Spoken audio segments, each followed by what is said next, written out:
kama kosa linalofanyagwa na watu, unakuta watu wamechanga pesa kwa ajili ya jambo A, alafu dharura imetokea jambo B, alafu wewe ni kiongozi unaamua kuhamisha pesa zote zilizochangwa kwa ajili ya jambo A unaenda kufanyia jambo B, alafu unataka watu waelewe. Sisi wote ni viongozi, watu huwa hawaelewi kabisa. Sawa si sawa? Hata kama ilikuwa kwenda kununua damu ya kuokoa uhai wa mtu, ukishachanga pesa za jambo A ukaenda ukafanyia jambo B, mimi nataka nikuambie unahitaji kikao cha watu waliochanga pesa za jambo A wakubali kuhamisha pesa zile kwenda jambo B. Usipofanya hivyo unaua utoaji.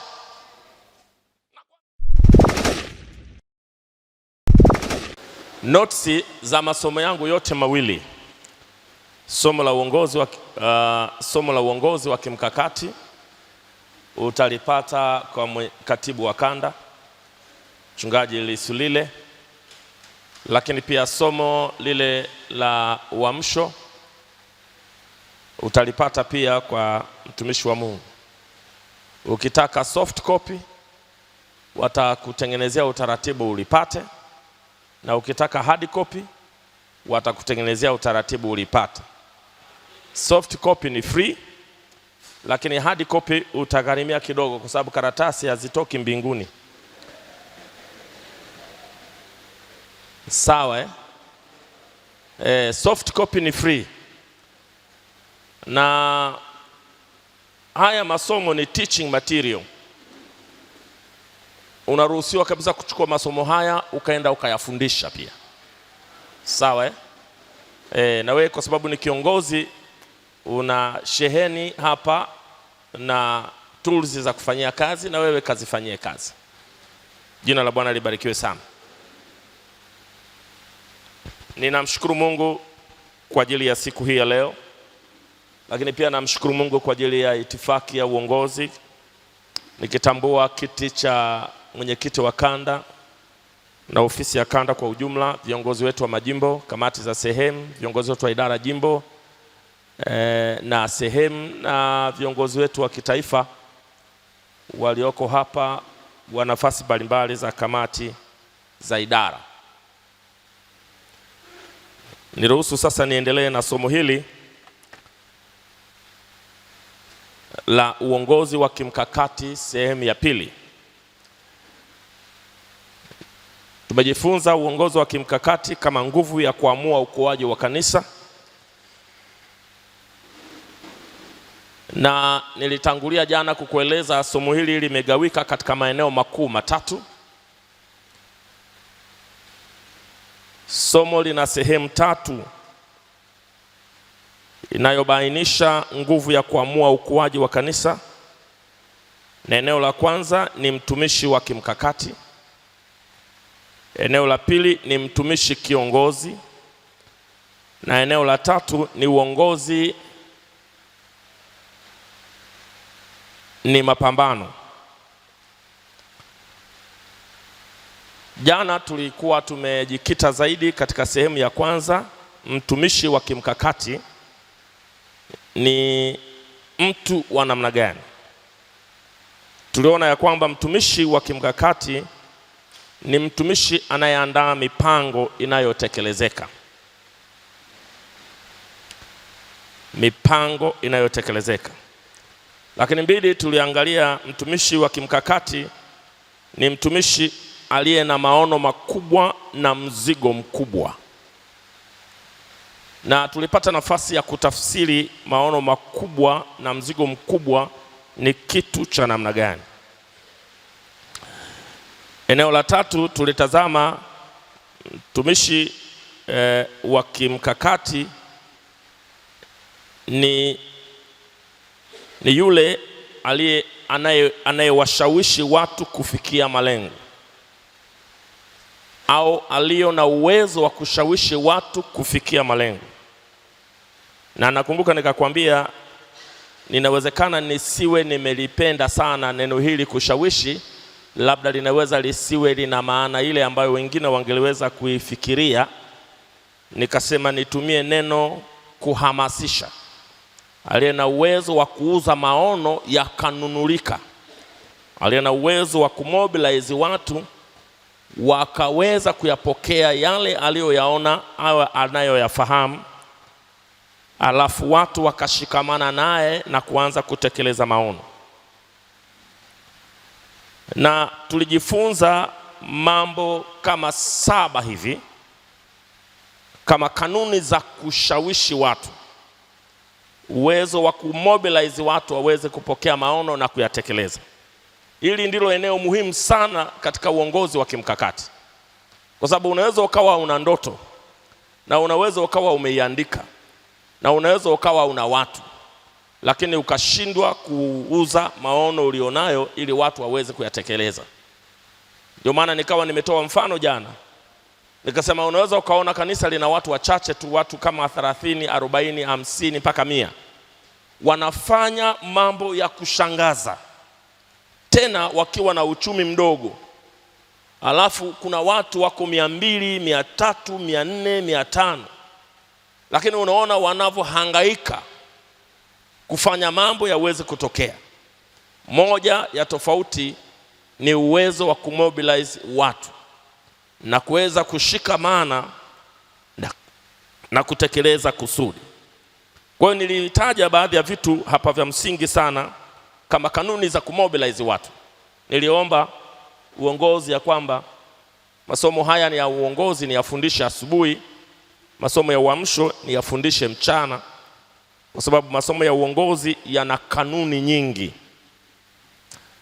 Yana kanuni nyingi, na nilitamani watu wakiwa bado wana akili fresh, hawajachoka, wanaweza kupokea vizuri zaidi. Sababu somo hili lilikuwa limepangwa mchana, nimerudisha asubuhi wakati tumekucha tu na liwe la kwanza ili tuweze kujifunza. Sasa ninaomba nifanye mapitio tena kwenye eneo hili kwa sababu ni eneo gumu kidogo, alafu tutaendelea na kile kipengele kinachofuata. Jamani, amina. Baini mambo 8 au mambo 7 mpaka 8 kama hatua za kuwafanya watu kuyaelekea maono. Hiyo ndio mobilization. Jambo la kwanza, fanya maono yawe rahisi na yanayopimika. Fanya maono yawe rahisi na yanayopimika. Na hapa tunapata rule number 1. Nimeiandika kwa Kiingereza, nitaitafsiri. Vision is clear when people know exactly what to do. Maono yanakuwa halisi wakati kila mtu anafahamu anawajibika kufanya nini mpaka wapi.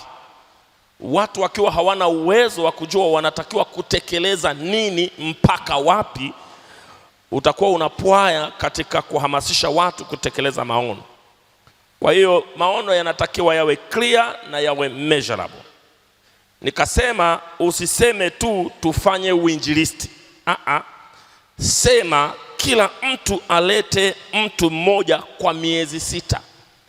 Unayafanya maono yawe wazi, unafanya maono yaweze kupimika, na umeyatafsiri maono yale ya kitaifa kwa njia rahisi zaidi ambayo mtu anaweza kuielewa. Sasa maono ya kitaifa yanasema mtu alete watu 2 kwa mwaka. Unapoyatafsiri unayavunja kuyafanya watu wayaone rahisi na wayaone yanaweza kupimika kwa urahisi. Mtu mmoja alete mtu mmoja katika kipindi cha miezi 6. Unaona? Na tunayo mifano katika Biblia. Tunamwona Nehemia hakusema tujenge ukuta tu, kwa sababu walikuwa na wajibu wa kujenga ukuta. Unaposoma Nehemia sura ya 3, unaona aligawa makundi na kila kundi alilipa jukumu la kutekeleza. Hakusema wote. Ni kweli walikuwa wote, lakini kila kundi lilipewa portion ya kutekeleza. Unaona? Ya kutekeleza. Ni kama tunataka kujenga nyumba ya Mungu, alafu unawaambia tugawane nguzo. Ukisema tujenge nyumba ya Mungu wote, tutaijenga. Lakini ukisema ninaomba tuna nguzo 50 hapa na sisi tuko 200, tugawane nguzo, kila mtu apate nguzo, Watu wangapi? Utashangaa nguzo namba 1 imepata watu, nguzo namba 2 imepata watu, nguzo namba 3 imepata watu, nguzo namba 4 imepata watu, nguzo namba 5 imepata watu, nguzo namba 6 imepata watu. Alafu mnajiwekea kipimo, baada ya kipindi fulani unashangaa nguzo zote zimesimama. Lakini ukisema weka chombo hapa ndio unaweka chombo. Nilikwenda kwenye kanisa moja, wakawa wanafanya tathmini ya ujenzi wao utamalizika lini. Wamechanga mpaka vichwa vimeuma. Baadaye wakawaita wana wasomi wengi tu mpaka wa vyuo vikuu, wakasema hivi, tufanyeni tathmini kwa mwendo huu kanisa hili litaisha lini. Wakaenda wakakaa, wakapiga hesabu, wakaja wakawawekea ubaoni. Wakasema kanisa hili litakuwa limeisha baada ya miaka 44.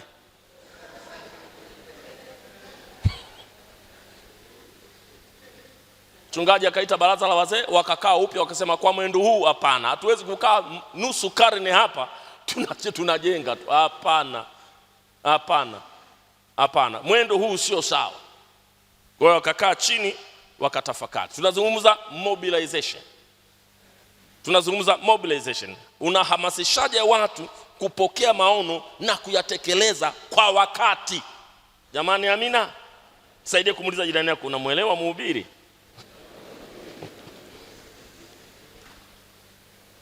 Jambo la pili, vunja maono kuwa katika hatua ndogo ndogo. Yavunje maono kuwa katika hatua ndogo ndogo. Tunasema action breakdown. Na hapa kuna kanuni inaita rule number 2. Inasema watu move haraka wanapoona hatua ndogo ndogo zinazowezekana. Watu wanaweza kumove haraka wanapoona possibility. Unajua, unaweza ukapeleka maono watu wakayakatia tamaa, wakasema ni makubwa mno, sisi hatuwezi bwana. Hii ni kutesana bwana. Ndio maana unaweza ukashangaa kwenye makanisa mengi huwa yanapungua wakati watu wanajenga. Ni kweli si kweli? Kwa nini wanaondoka? Wanaondoka kwa sababu wanaona wanatwishwa jambo linalozidi uwezo wao. Wanaona haya sasa ni mateso haya. Wanaona sasa kumbe kuokoka ni balaa. Kwa sababu hitaji limeletwa mbele yao bila kugawanywa katika manageable vipande ambavyo vinaweza kuwa manageable. Jina la Mungu wetu libarikiwe sana.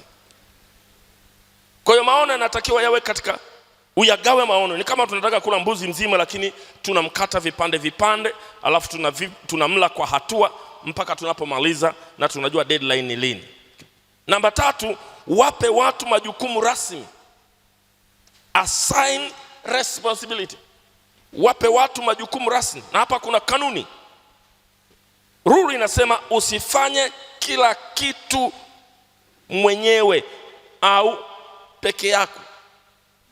Viongozi wanapoona ya kwamba ninapeleka majukumu kwa watu na watu ni kama hawanielewi, anaamua kususa kuwahamasisha watu.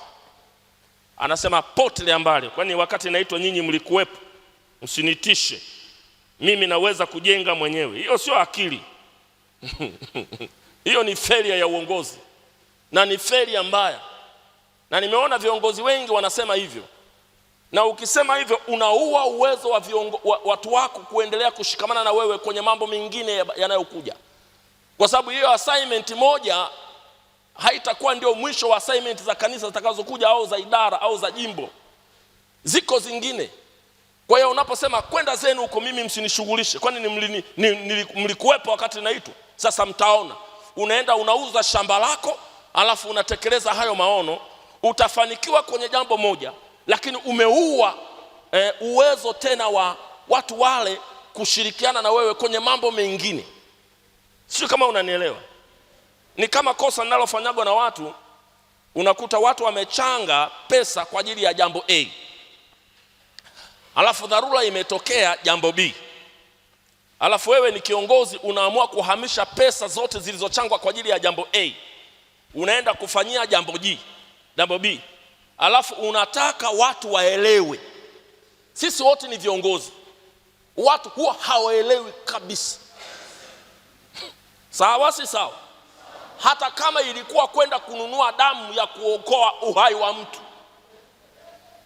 Ukishachanga pesa za jambo A, ukaenda ukafanyia jambo B, mimi nataka nikuambie unahitaji kikao cha watu waliochanga pesa za jambo A wakubali kuhamisha pesa zile kwenda jambo B. Usipofanya hivyo unaua utoaji. Nakwambia. Sasa mimi najua viongozi wakati mwingine sisi ni wababe. Pesa zote nimepewa mimi ndio nayeamua hatima ya pesa hizi. Sawa, utafanya maamuzi lakini utaua nguvu ya utoaji. Unaua nguvu ya mshikamano. Unaona watu wanakuja hawana amani, hawatoi tena kwa sababu ulidhani eti ile ilikuwa dharura. Unajua uongozi ni kanuni. Uongozi ni, ndio maana ni vizuri kujifunza uongozi kwa sababu uongozi ni principle, ni kanuni. Ndio maana hapa unaona kila ninapotaja kanuni, kila ninachotaja point nakupa rule, nakupa sheria inayosimamia. Yaani uongozi ni kanuni ambayo sio tu inafanya kazi kwenye maongozi ya kiroho, inafanya kazi hata kwenye maongozi ya huko duniani. Ni kanuni, ukiikosea umeikosea. Si kama unanielewa? Yaani ni kama vile unaposema sheria ya mvutano, si unajua ni kanuni. Na ukasema mimi siwezi kuheshimu kanuni hivi vya kijinga hivi. Mimi naweza kujitupa kwenye mti na siumii. Kapande ujitupe uone kanuni inafanyaje. Maana kwenye sheria wanasema hivi, ignorance of the law is not a defense in the case of law. Yaani ukiwa hujui sheria au hujali sheria, sheria haikuhurumii kwa sababu huijui. Sawa? Uweze ukapanda juu ya mti au juu ya tawi la mti au juu ya jengo ukajitupa ukasema mimi nilikuwa sijui kwamba kuna sheria ya uvutano. Sasa sheria inatakiwa ina huruma. Sheria huwa haina huruma. Sheria huwa ni msemeno. Ukikosea inakuchapa. Haina cha msemeno. Kwa hiyo wale ambao sisi ni viongozi na ni viongozi wa babe na hatujali kanuni, unaikosea kanuni ya kimaongozi, alafu unashangaa mbona vitu haviendi kwa sababu huheshimu kanuni, na kanuni inakuchapa. Unaweza ukawalaumu watu ni wabaya, watu sio wazuri, yani wewe ndio ulioharibu watu, kwa sababu kuna kanuni inayo govern. Sio kama unanielewa mtumishi wa Bwana.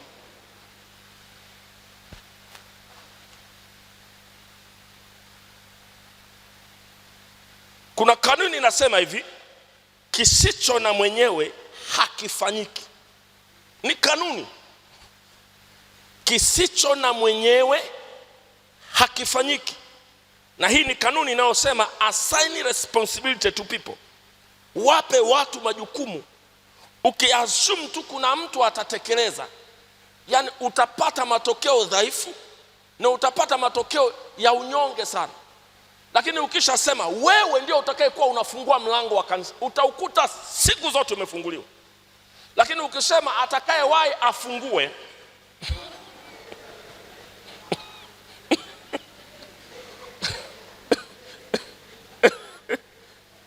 si unanielewa?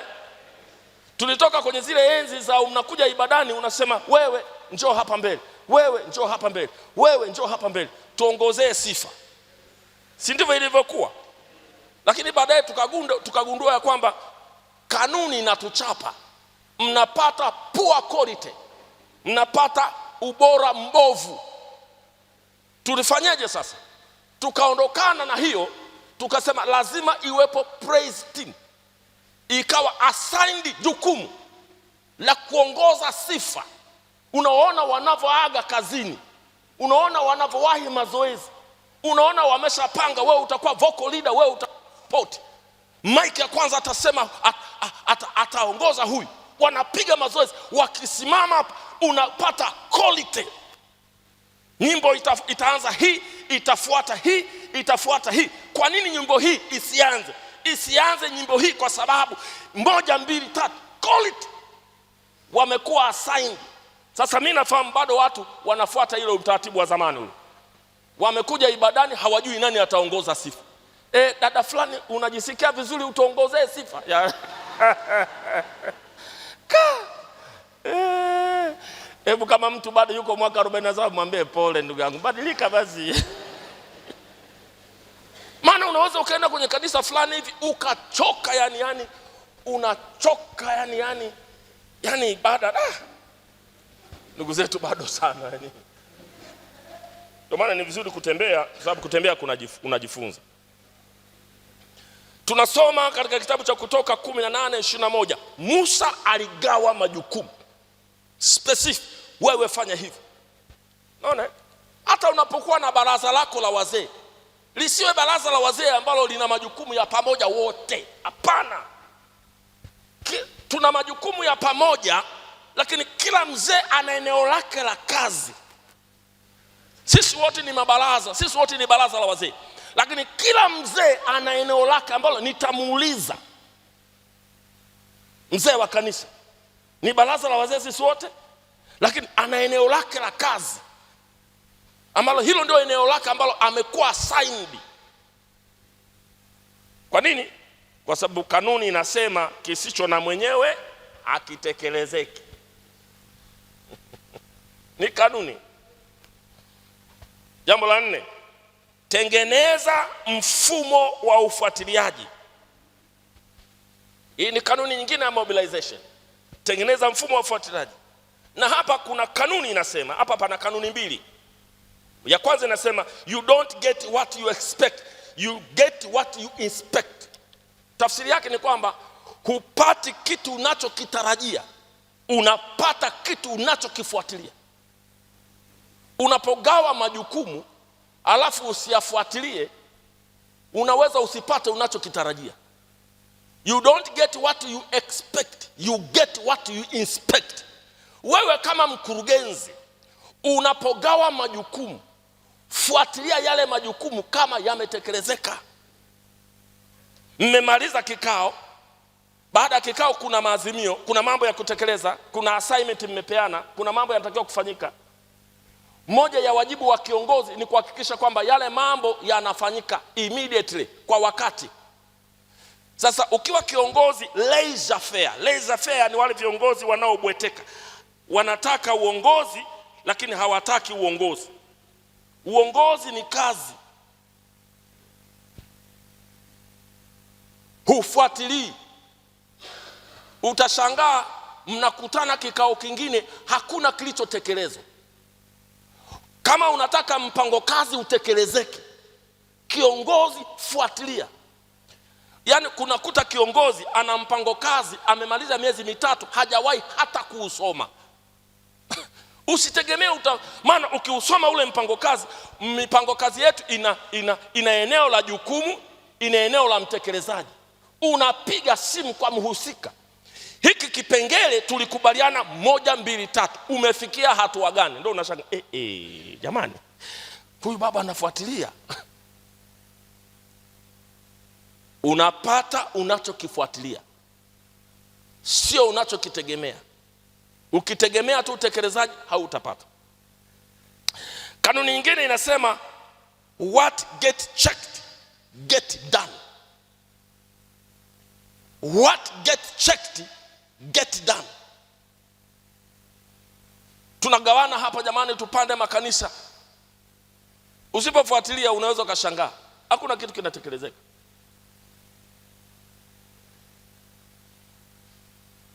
Hakuna kitu kinafanyika.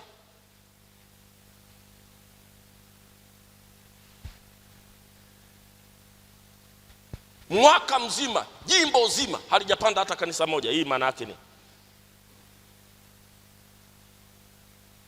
wakati kanisa moja linaweza kupanda mpaka makanisa hata 10 kwa mwaka, alafu jimbo zima hata kanisa moja. Sasa hilo jimbo si bora tulifute? Maana hakuna lipo linafanya nini? Tuna malengo ya miaka 13 ya moto wa mwisho. Tuna malengo kwenye idara, tuna malengo kwenye section, tuna malengo kila mahali, kuna malengo. Alafu hakuna kitu kinatokea. Kwa nini? Hakuna anai check out kama kuna kitu kinafanyika. Si kama tunaelewana watumishi wa Mungu.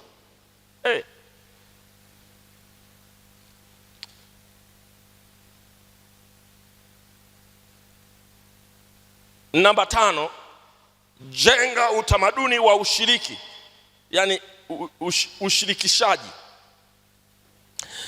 Hapa pana kanuni inayosema hivi: watu wanafanya kile wanachosikia mara kwa mara au kila wakati. Ni ruru. Watu wanaweza kufanya kile wanachokisikia mara kwa mara au kila wakati. Sasa kanuni hii usipoijali, utashangaa umefanya vitu vyote lakini havitekelezeki. Mobilization ni jambo ambalo ni mchakato endelevu. Yaani tangu tumeanza mpango mkakati huu, unaona bado tunasema tena na tena na tena. Watu wana tabia ya kutekeleza lile ambalo wamelisikia si mara moja. Kwa tukimaliza kwenye vikao tumeambiana jambo la kufanya, usiishie pale. Kila fursa unayoipata kiongozi, sema. Askofu mkuu alituambia hivi, jana nilizungumza. Alisema nyinyi mna jumbe mnazozipenda. It's natural. Kuna watu wanapenda jumbe za ndoa, yani kila kisimama ni ndoa, yani ndio eneo lake la ubora. Yani akifundisha ndoa anajisikia vizuri, yani message zake zimeround kwenye ndoa. Hata angefundisha utoaji utashangaa amerudisha kwenye ndoa, kwa sababu ndio eneo lake analojisikia vizuri. Unaona? Kuna mwingine anapenda uinjilisti, yani hata angefanyaje, yani atakuja tu kufundisha uinjilisti. Sasa akatuambia tuna ajenda ya uamsho. Hatufanyi vitu tunavyovipenda, tunafanya vitu vilivyo kwenye mpango. Wewe kama kiongozi lazima uwe msemaji wa maono ya kanisa, pamoja na yale unayoyapenda na unayoyapendelea. Lakini maono ya kanisa, wewe ndio mouthpiece, wewe ndio mtetezi, wewe ndio kinywa cha maono. Ukinyamaza wewe, hayuko mwingine atayasemea maono. Jamani haleluya. Jamani haleluya.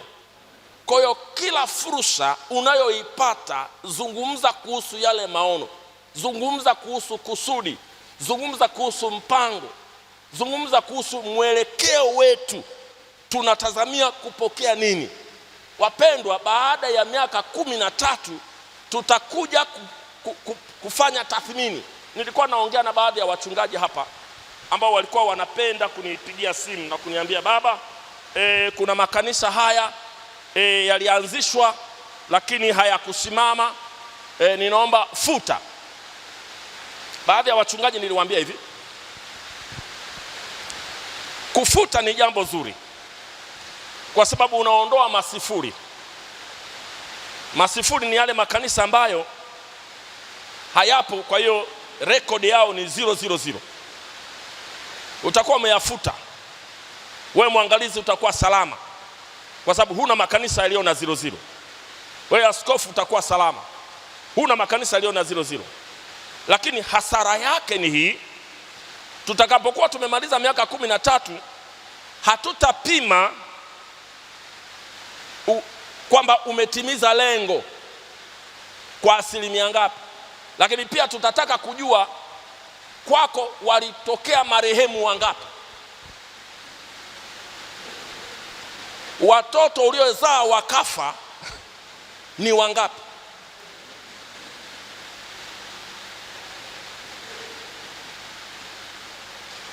Unafikiri mama anapojifungua mtoto alafu mtoto yule akafa, ile familia inasahau kwamba kuna mtoto alikufa?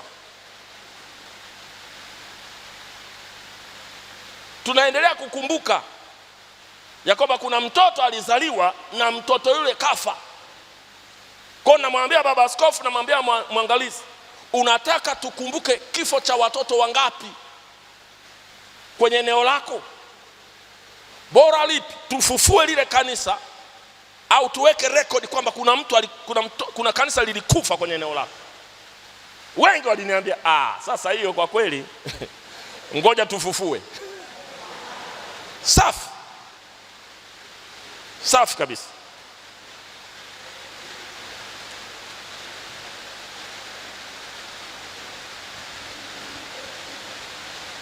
Kwa hiyo mobilization sio jambo la siku moja. ni jambo la endelevu. Mobilize kupitia mahubiri, mobilize kupitia vikao, mobilize kupitia maombi. Kila unapopata fursa ya kufanya hivyo, fanya. Jambo la 6, watie moyo kusherekea mafanikio. Hapa pana kanuni ya kiuongozi inasema watu wanahitaji kuona matokeo yao yanathaminiwa.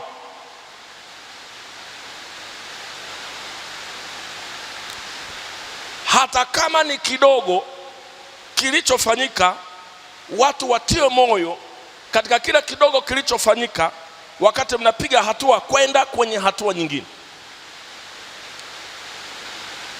Na jana nilitumia mfano wa mafundisho ya Bwana Yesu kule kwenye kitabu cha Ufunuo, kwa kanisa la Smirna, kwa kanisa la Sardi, kwa kanisa la Efeso, kwa makanisa yale yote, Philadelphia. Pamoja na kwamba Yesu alikuwa na mambo ya kurekebisha kwenye yale makanisa, lakini alianza kuwajenga kwanza na kusema mema walioyafanya, mazuri walioweza, hatua waliopiga, alafu ndipo anasema nina neno juu ya. Kwa nini? Kwa sababu kuna kanuni ya kiuongozi inasema watu wanahitaji kuona matokeo ya kazi walioifanya yanathaminiwa. Kwa sababu usipokuwa na uwezo wa ku-appreciate, fundi mitambo nisaidie, hii sauti inakuwa ngumu kidogo. Usipoweza ku-appreciate, kuthamini kidogo kilichofanyika, watu wanakata tamaa. Lakini kanuni kubwa zaidi ni hii.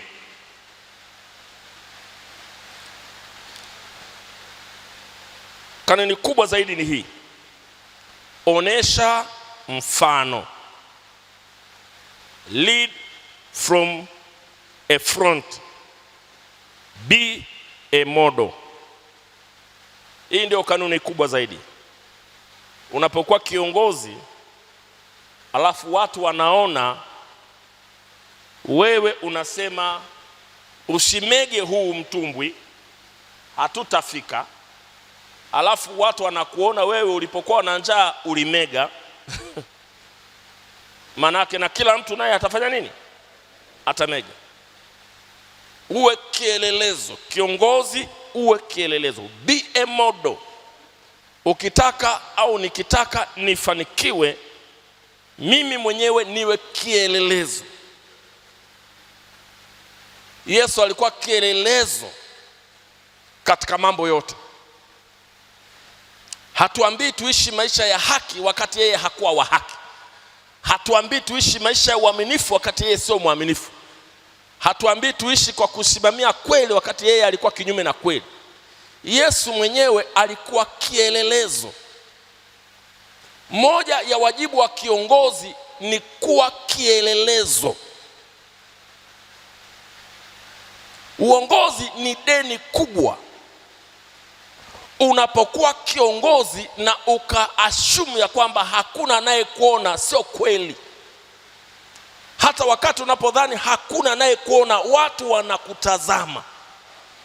Maisha ya kiongozi na maneno ya kiongozi na familia ya kiongozi na tabia ya kiongozi ina sauti kubwa sana kuliko hata vile yeye anavyodhani sauti hiyo inafika wapi. Kwa hiyo kiongozi uwe mtu wa maneno yako mwenyewe.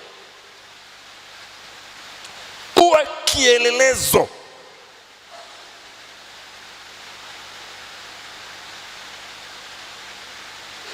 Haleluya. Sasa nilikuwa nafanya mapitio ya somo la jana kidogo. Naomba niende sehemu ya pili, mtumishi kiongozi.